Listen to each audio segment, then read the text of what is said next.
Pratasmarami hridi samsfuradaatma-tattvam Satchit sukham paramaham sagatim turiyam Yat swapna jagara sushuptimavaiti nityam Tad brahma nishkalamaham nacha bhuta sangaha Tapo bhikshina papanam Shantanam vitaraginam Mumukshunam apekshoyam Atma bodho vidhiyate bodhonya sadhane bhyohi sakshan mokshaika sadhanam pakasya vahni vajnanam vina moksho na siddhyati.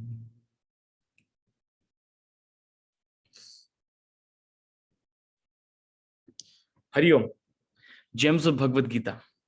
Sorry for the delay, there was a little technical issue. We will continue where we left off yesterday. In the middle of chapter 14, we were discussing about the three gunas, Gunatraya Vibhaga Yoga, the distinction between the three gunas, Sattva, Rajas, Tamas. Sattva, Rajas, Tamas, as we discussed yesterday, belong to Prakriti, belong to the material aspect of your being. Your being is a combination of Prakriti and Purusha. It's a combination of spirit and matter.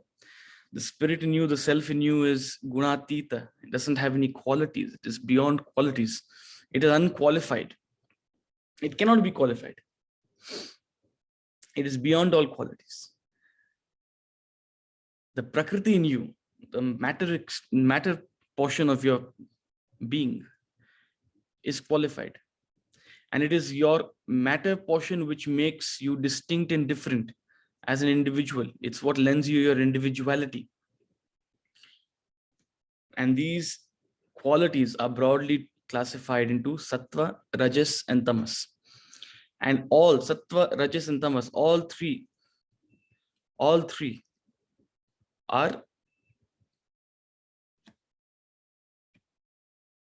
a form of attachment. That's what we discussed yesterday. All three gunas have their own form of attachment. So yesterday, primarily, we discussed what is sattvic attachment, what is rajasic attachment, and what is tamasic attachment, or what is the nature of sattvic, rajasic, and tamasic attachment. We saw sattva attaches through happiness and knowledge. Sattva creates a bondage through happiness and knowledge. It's the most refined form of attachment, as it were. Rajas, on the other hand, creates attachment through action, attachment to action, attachment through thirst, greed, longing, that feeling. If I get that, I will be happy. That thirst, and attachment to the fear of losing something once you possess it. That sense of dependency, that sense of possessiveness, where you start thinking of something as yours. We start thinking that you are the owner, you develop that attitude of possessiveness. See, there's a distinct difference between possessing something and being possessive about something. This is what we have to understand. There is a distinct difference between possessing something and becoming possessive about something. You may possess a lot of things. You may possess a lot of things. They may be in your possession. You may have access to, you may have. But are you possessive about it or not? To what extent do you have that feeling, this is mine? To what extent do you have that feeling, I own this? It belongs to me. It is mine. That feeling of mine is what is deadly. The feeling of mine is what is Rajas. There is no problem with possession. I'll repeat again. There is no problem with possession. No amount of possession is good or bad. This is one of the biggest misconceptions when we talk about Vedanta, when we talk about renunciation, when we talk about Tyag. People think, oh, renunciation means no possession allowed. Or, okay, little bit of possession allowed. After that little bit, no more. You're supposed to be a renunciate. You're supposed to be a sannyasi. It means you shouldn't have that many possessions. And whenever anybody has a lot of possessions, we look at them with a suspicious eye. This person can't be spiritual. This person can certainly not be spiritual. Big misconception. Renunciation has nothing to do with the quantum of possession. It has everything to do with the attitude of possessiveness. I keep coming back. I may have mentioned this example before. Swami Chinmayananda used to give this example to his students. We are from the lineage of Swami Chinmayananda. Swami Chinmayananda was my guru's guru. So he used to tell his students, including our beloved guru, Swami Parthasarthi, this example. Swami Chinmayananda had gone to the Himalayas. That's also another story, how he managed to reach the Himalayas. So he used to narrate the story that in the Himalayas, he once joined a band of yogis, as it were. They were living a very simple life, as it were, in a little bit of seclusion. They didn't have much to possess. They didn't have much they were carrying around. Like any quintessential yogi, they were carrying around maybe their chatai and their lota and maybe a couple of possessions here or there. And he says when he reached here, one very interesting incident he narrates. Now, one of the most prized things in the cold, harsh climate of the Himalayas is keeping yourself warm and dry. So making sure that your chatai, whatever that chatai you have, the blanket, can't really call it a blanket. I don't know what is the English word for chatai, but I think you all know what chatai means. So keeping that chatai warm and dry was very important for comfort. And so all the sadhus, as it were, would stop by the river and lay out their chatai in the rocks and keep it for drying. They would keep it for drying in the sun. Okay, so all of them went. And he narrates this incident one day when they were all drying their chatai. A newcomer, just like him, a new fellow, was also drying his chatai. And he found a very good spot to dry his chatai. And suddenly, there's a roar, like a lion is roaring. Great anger. And one of the senior sadhus from the group is getting extremely furious. How dare you dry your chatai there? Don't you know that is my spot? That spot is reserved for me. I dry it there. Get it thing out of there. Move it.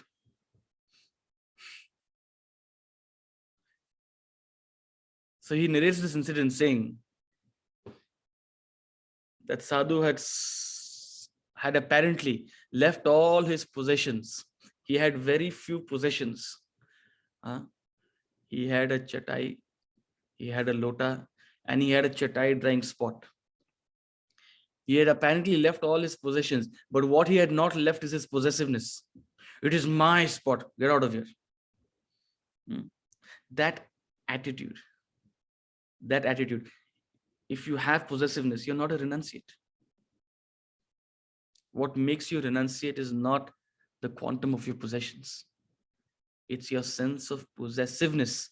It's your yearning and longing. It's your craving. if you are possessive, if you're attached, if you're craving, if you're longing, if you're dependent, these are all different expressions of attachment, then you're not a renunciate. What's happening within you? You may outwardly not have much to possess. You may outwardly present yourself as a very simple person, but what is happening within you? What are the thoughts and feelings in your head? Do you have a sense of craving and longing? Do you have a sense of possessiveness and ownership?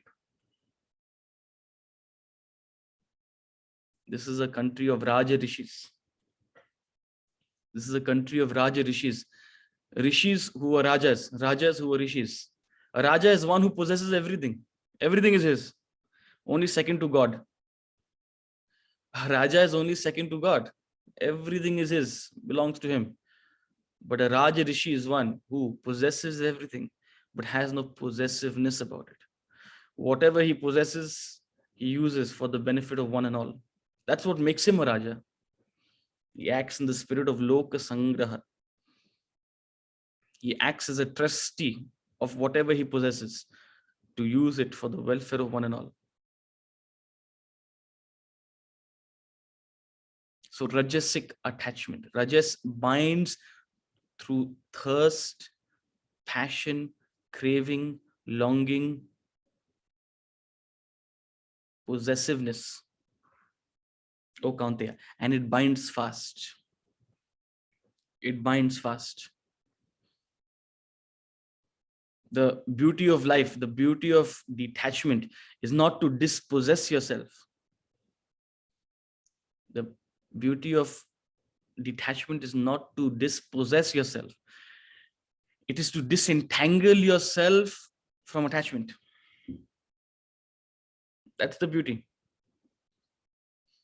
You can be in the din and roar of the marketplace. You can be among everything. You could be the richest person. You could be the purest person. Doesn't matter. Your possessions don't matter. What matters is how you relate to it. Are you relating to it as an owner, or are you relating to it as a trustee? One of the biggest reasons for any problem in relationships, any problem in relationships is that sense of possessiveness. If you are possessive about the other person, it could be your partner, it could be a child, it could be anyone. If you are possessive about it, you try to control it. Invariably, you try to control it. You expect it to conform to your ways of being, ways of behaving. And that possessiveness is what ruins it all. That possessiveness is suffocating. That possessiveness causes untold misery in any relationship. That possessiveness causes separation. Attachment, possessiveness causes separation. The sense of mindness. See, Rajas is nothing but highlighted selfishness. That's all it is. Where your sense of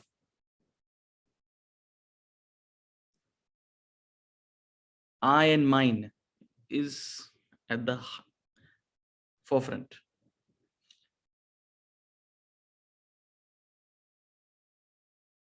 And when you start thinking of something as yours, you expect it to behave how you want it to behave. And when it doesn't, there's conflict, there's problem. Rajas is deadly. Rajas is deadly. Even deadlier than that is tamas, what you talked about yesterday. Tamas binds through heedlessness, indolence, and sleep. Even deadlier than Rajas is tamas. It binds through heedlessness, indolence, and sleep. The attitude, I don't care. That lack of awareness, that lack of interest, laziness, lethargy, that sense of arrogance, I know it all. I don't need to learn anything. The extent to which you're tamasic, to that extent, nobody can help you. The nature of thoughts and laziness, indolence, inertia, arrogance, all tamas. And it's a deluder, the deluder of the embodied, all the moha, all the delusion you experience. If you're tamasic, you have a perverted idea of the world. You look at the world perversely. You look at the world perversely.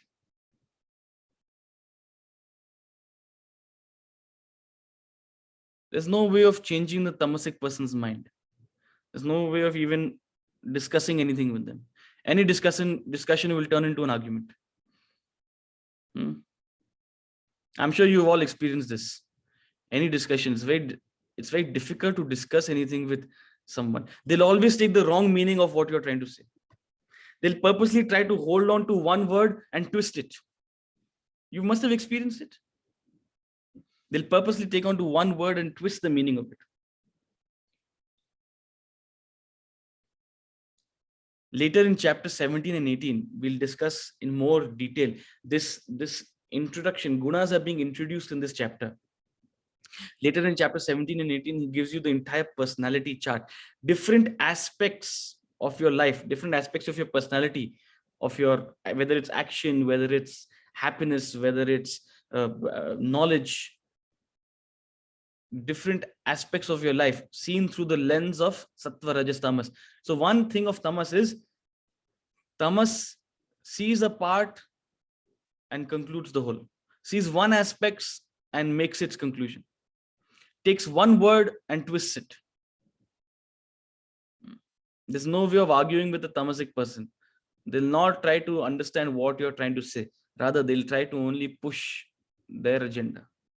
And they'll try to misunderstand what you are saying.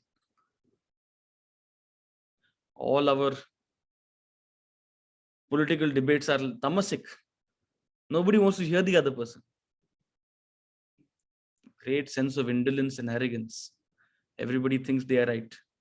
There's no scope. There's no scope for dialogue. There's no scope for understanding each other. Tamas. And in that tamas, you remain. If you're tamasic, you remain tamasic. That's inertia. If you're ignorant, you remain ignorant. The problem with ignorance is not that you are in a state of lacking knowledge, but you don't want to gain knowledge. That's the problem. The problem is not your lack of knowledge. If you lack knowledge, you can always gain knowledge. Everybody is ignorant and everybody can grow. The problem is in tamas, you don't want to grow. You believe you know. You believe you're okay. I'm okay. Please, all this Vedanta, now you don't tell me all of this. I'm not interested. I'm not interested. That's the attitude. So whatever you cultivate, sattva, rajas, tamas, whatever you cultivate in your personality, this is the effect. This is how it'll express in your mental state. And the whole process of spiritual evolution is growing from tamas to rajas to sattva. The whole process of spiritual evolution is growing from tamas to rajas to sattva. The extent to which you're tamasic, identifying and eradicating tamas, identifying and eradicating rajas, cultivating sattva. Sattva is in effect, this is what you have to understand. Something I had mentioned 2 classes ago. Sattva is an effect. Sattva is an effect of your effort, of knowledge. For rajas and tamas, you don't have to put an effort. It's already natural, automatic. Tamas and rajas are automatic. Sattva is an effect of your effort. Effort is the cause, knowledge is the cause, sattva is the effect. The extent to which you eradicate tamas and rajas, to that extent you become sattvic. The extent to which you eradicate, identify, remove tamasic or rajasic qualities in yourself, you become sattvic. It's like layers to an onion. Sattva is the inner layer. Rajas is the slightly outer layer. Tamas is the outermost layer. It's like you have to remove the layer. When you remove the layer of tamas, when you remove the layer of rajas, you become sattvic. That's the process of growth.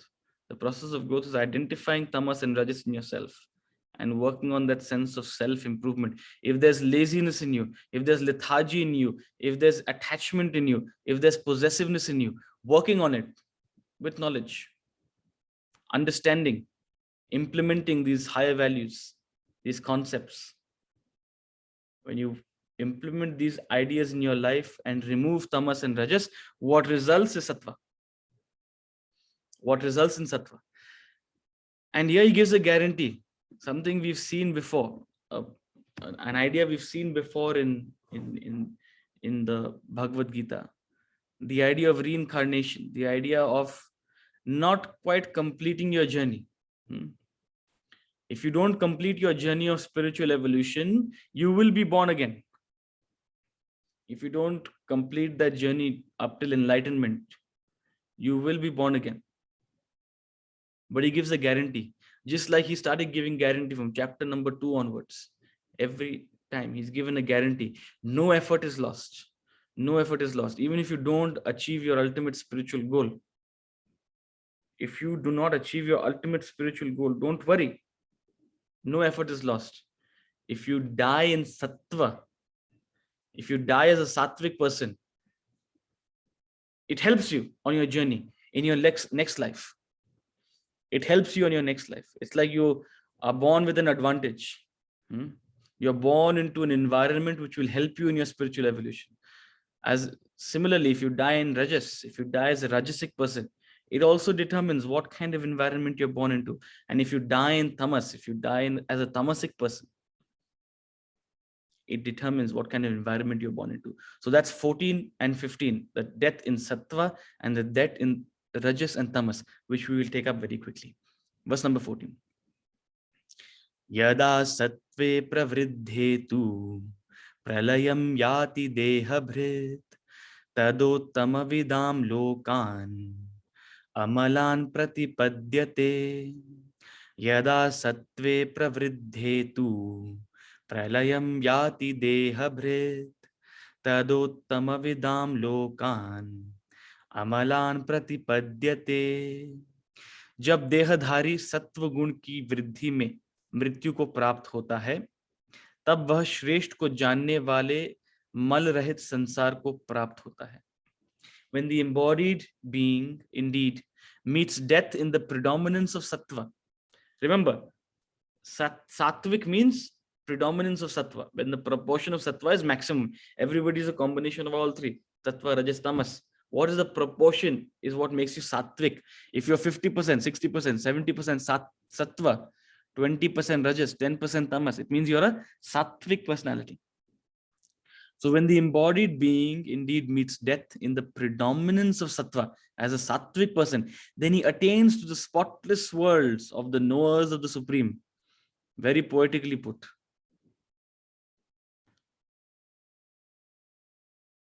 Uttama vidam lokan amalan pratipadyate. Amala, spotless, knowers of the Supreme. Uttama vidam lokan. If you cultivate sattva in your life, if you put in that effort to grow spiritually, nature will help you. Even if you don't complete your journey. What is this journey? You grow from tamas to rajas to sattva and ultimately go beyond the gunas. Ultimately, through meditation, gain enlightenment, go reach the purusha, the state of gunatita. That's the goal. That's the ultimate goal. But even if you don't complete the goal, even if you fall short, don't worry. If you are on the right path and if you cultivate sattva, nature will help you. What will happen? Even if you end your journey at the time of death as a sattvic person, then you will attain to the spotless worlds of the knowers of the Supreme. You will be born, you'll be born into a spotless world, a world free from taint, a world free from stress and strain, a world free from negativity, into the family of, into an environment of the knowers of the Supreme. into a family of those who have the highest knowledge of life and living, a family of yogis, a family of wise sages. Remember, we saw this earlier in chapter 6, if I'm not mistaken. If you are on this journey, you will be born into a family of wise sages. That's what he said back then. Something similar he's saying right now. If you end your sojourn out here, when the time comes to say tata bye bye, and you're sattvic predominantly, don't worry. Next life you will begin with an advantage. He's trying to promote his agenda. He's trying to incentivize you. He's trying to incentivize you. You take up this path, you will move ahead of the line. That's what he's saying. Next life, you will be born into a conducive environment. Point is, if you want to help yourself, nature will help you. If you are dedicated to the spiritual path, nature will help you. It will land you up into environments, into the spotless worlds of the knowers of the Supreme. You'll find people around you who will also want to be dedicated to this path. This class out here, what is this class? This class, right now we are here discussing this wonderful knowledge. It is a spotless world where we are all knowers, or at least trying to know the Supreme. And it is because of your effort that you have landed here. Nobody else. Congratulate yourself. Pat yourself in the back. It's your own effort that has landed you here. So if you work on yourself, this is what will result. You'll be born into a conducive environment. Similarly, if you die in Rajas or in Tamas, what happens? If you die in Rajas or Tamas, verse number 15, we'll take up very quickly. Rajase pralayam gatva karma sangishu jayate tatha pralinastamasi mudhayonishu jayate. Rajase pralayam gatva karma sangishu jayate tatha pralinastamasi mudhayonishu jayate. रजस की स्थिति में मृत्यु को प्राप्त होकर प्राणी कर्म से लगाव वालों के यहाँ उत्पन्न होता है तथा तमस में मरा हुआ मनुष्य मूढ़ योनियों में उत्पन्न होता है. Very strong words. Meeting death in Rajas, he is born among those attached to action. Karma sangishu jayate. And also dying in Tamas, he is born in the wombs of the senseless. Mudha yonishu jayate. If you end your journey here and you're Rajasic in nature, in your next life you will find a Rajasic environment, into an environment of people who are predominantly Rajasic, who are attached and to their activities, who value a sense of possessiveness, who value acquisition and enjoyment. No doubt they may be very active people, they may be very worldly successful people, but that's what they value. There's a lot of stress and strain, greed, a host of emotions, excitement and dejection. Their life, their environment is swinging through the ups and downs. You'll be born among Rajasic people, and your environment has an effect on you. Your environment has the effect on you. It's called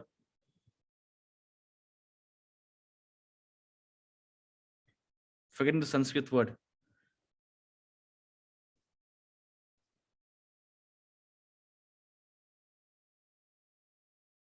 Mahat. Mahat. The effect of your environment. If you're around sattvic people, it'll promote sattva. Hopefully, that's the expectation. 99.99% people have the environment has an impact on them. See, suppose you're in an ashram, you could be a very tamasic person, but in an ashram, whatever sattva is there in you will come up. Huh? Whatever sattva is there in you, if you're a tamasic person, means what? You're 70, 50, 60, 70% tamasic, but there may be 10, 15% of sattva in you. Whatever sattva is there will come up in that sattvic environment. So the environment promotes that aspect of you. As the environment, that's what is promoted within you. So if your environment is rajasic, it will promote rajas in you. If your environment is sattvic, it will promote sattva in you. That's the effect the environment invariably has in you. So when you meet death in rajas, you are born into an environment of rajas, and that's what you will further cultivate. That's what you will further cultivate. Similarly, if you die in tamas, it's a horrid thought. You're born into the wombs of the senseless. The kind of family you'll be born into, the kind of environment you'll be born into, the kind of people you'll have influencing you will lack direction, will lack knowledge, will lack higher values. So what he's doing is he's putting the responsibility on you. You are responsible for your journey, and you're capable of changing your direction. That's the beauty. He's not trying to scare you. He's trying to put the responsibility on you. It doesn't matter the location of your stars. Location of your stars doesn't matter. You can change the location of your stars by the effort you put in. You can change the location of your stars by the effort you put in.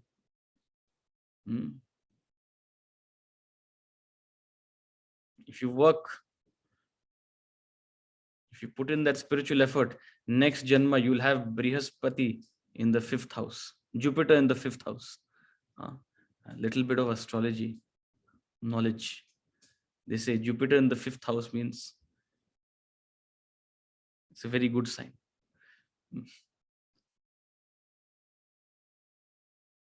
You control your stars by the work you put in, by the effort you put in. With respect to your past, you're a victim. With respect to your past, you're a victim. You cannot change your past. You cannot change the past that determines what environment you're born into today. But going forward, up until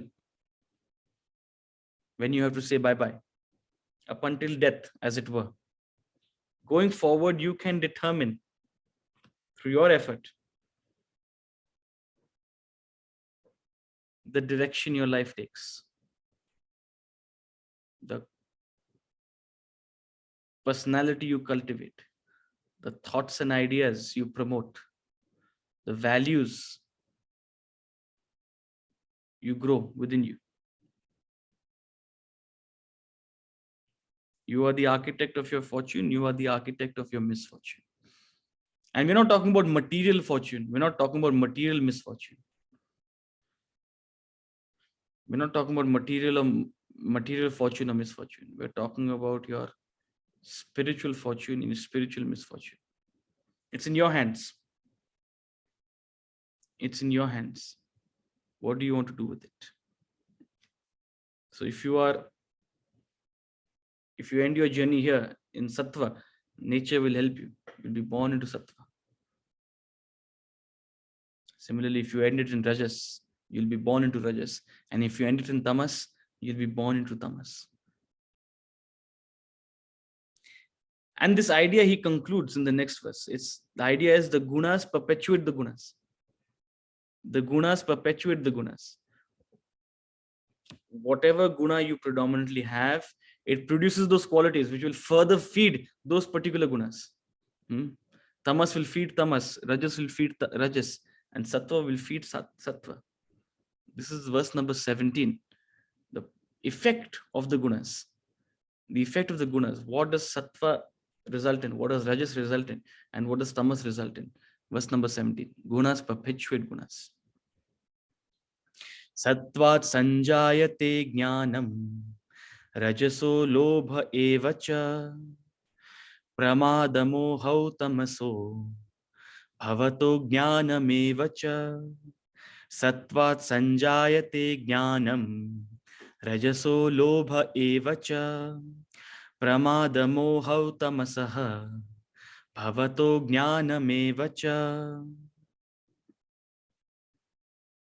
Okay, this is a little bit of this is not the verse, sorry. I'll just pull out the right verse.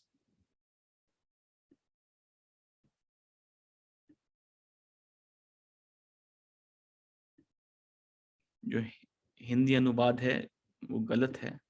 Just give me 1 second.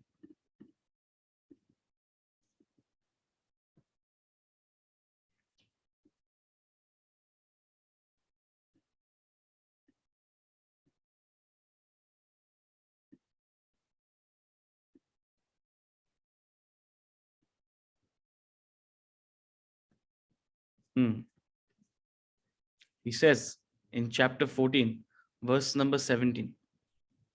He says in chapter 14, verse number 17, सत्व से ज्ञान उत्पन्न होता है और रजस से ही लाभ तथा तमस से प्रमाद मोह और अज्ञान ही उत्पन्न होता है. सत्व से ज्ञान उत्पन्न होता है. सत्व रिजल्ट्स इन नॉलेज. रजस से ही लोभ तथा तमस से प्रमाद मोह और अज्ञान ही उत्पन्न होता है. So these very qualities of sattva, rajas and tamas are further produced. From sattva arises knowledge, from rajas greed, and from tamas heedlessness, delusion, and also ignorance. It's the gunas that perpetuate these gunas. It's the gunas that perpetuate these gunas. The influence of the gunas are continued. So it's up to you. It's your responsibilities. What gunas are you cultivating in yourself? What gunas are you cultivating in yourself? The idea of spiritual evolution is to slowly chip away. See, what is sattva? What is sattva? Why do we want to become sattvic? Sattva is a means to an end. That's the first thing we have to understand. Sattva is a means to an end. Sattvic gun is the stepping stone on your spiritual evolution. It's not the end goal. But why is it important? Why is it important? Because a sattvic person is more conducive for further growth. From sattva arises knowledge. That's what he's saying out here. The extent to which you are sattvic, to that extent you will seek to gain further knowledge. You will continue on your journey. The extent to which you're sattvic, you'll have that feeling of humility. You'll have that feeling, that attitude of learning, the attitude of wanting to grow further. If you're rajasic, you're stuck. If you're tamasic, there's no hope for you. If you're rajasic, you're stuck. If there's tamasic, there's no hope for you.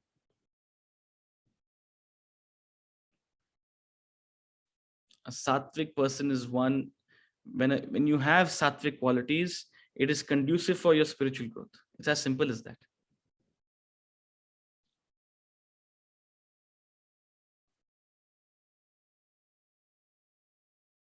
You're free from stress and strain. You're free from worry and anxiety. You're free from the negative emotions. You're more prepared for the spiritual disciplines. You're more prepared. You turn more meditative. Only a sattvic person is meditative. Remember, don't lose sight of the ultimate goal. The ultimate goal is jago or bhago. The ultimate goal is jago or bhago. Don't even get lost in sattva. Huh? Don't become proud of your sattva. That's also a pitfall. People can get proud and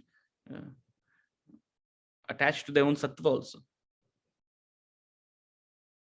The ultimate goal is jago or bhago. But जागने के लिए आप कब जाग पाओगे? जागने के लिए आपको ध्यान में लगना पड़ेगा. और ध्यान कौन कर सकता है? Who can practice meditation? Who can be meditative? Only a sattvic person can be meditative.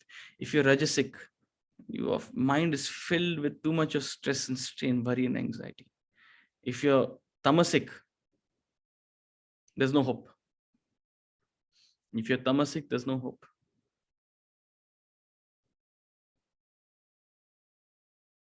So I'm giving you the reason. I'm giving you the purpose. Sattva is a means to an end. Sattva is that stepping stone. A sattvic person is one whose mind is free from all of these negativities, one who is qualified, capable of meditation, one who is qualified and capable of meditation. That's why we have to have our eyes. Of course, needless to say, as you grow from tamas to rajas to sattva, you become a more peaceful and content person. No doubt about it. You become a more calm and controlled person. You become a more balanced and mature person. You'll generally be happier in life. There's no doubt about that. So it's a double profit. Not only will you be able to manage your life better as you cultivate sattva, but you will be able to, and you're preparing yourself for further spiritual growth. So even in terms of your worldly success as well as your spiritual progress, this is the way of self-development. Identify tamas, identify rajas, and eradicate. Work on eradicating, work on removing negativity. What results is sattva. What results is sattva. And through sattva, you can progress further. We'll take up further verses in this chapter. There are a couple of more thoughts, a couple of more ideas which we want to discuss, but we don't have time for it in this season. Here's where we have to conclude our session this season. It was a short season, but we will meet again starting the 21st of March, and we'll continue our discussion on chapter 14 and progress ahead on our journey in discussing the gems of Bhagavad Gita. So with that thought, I'll leave you today, and we'll meet again in 20 days. Have a good month ahead, and see you soon. Same place on Zoom at 7 a.m. on 21st of March. With that thought, Hari Om Tat Sat. Om Purnamadah Purnamidam Purnat Purnamudachyate Purnasya Purnamadaya Purnamevavashishyate. Om Shanti Shanti Shanti.